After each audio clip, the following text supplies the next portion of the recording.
On November 24, 2018, the Assad regime in Russia falsely accused the opposition and extremist groups of conducting a chlorine attack in northwestern Aleppo, Syria, State Department Deputy Spokesman Robert Palladino said in a statement.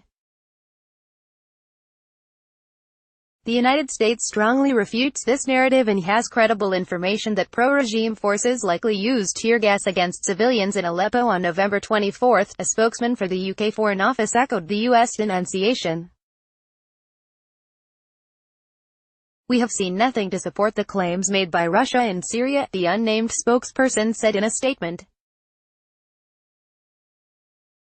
"It is highly unlikely that the opposition was responsible. Around 100 people were injured in the gas attack on Aleppo, according to Syrian state media and a British-based human rights group. It is not believed that chlorine was used in the attack, according to the Foreign Office." According to Palladino's statement, the United States has information indicating Russian and Syrian personnel were involved in the tear gas incident, and believes that both countries are using it as an opportunity to undermine confidence in the ceasefire in Idlib. The UK posits that the attack was done as a means to frame the opposition, or an operation which went wrong and from which Russia and the regime sought to take advantage. In the wake of the attack, Russian state media reported that Russian warplanes had struck rebel targets in Syria's Idlib province, where a de-escalation zone had been established. Following the attack and purported Russian strikes, the Pentagon warned that it was critical that the ceasefire not be undermined.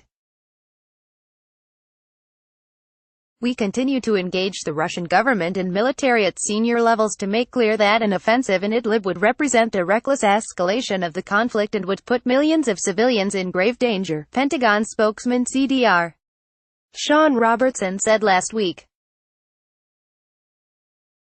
Both the US and UK urged cooperation with the Organization for the Prohibition of Chemical Weapons, which responds to the use or alleged use of chemical weapons. The United States is deeply concerned that pro-regime officials have maintained control of the attack site in its immediate aftermath, allowing them to potentially fabricate samples and contaminate the site before a proper investigation of it by the Organization for the Prohibition of Chemical Weapons, Palladino said. "It is important for Syrians and the international community that the truth comes out," the Foreign Office concluded. CNN's Nathan Hodge, Ryan Brown, Sarah Sergini and Ayad Kordi contributed to this report.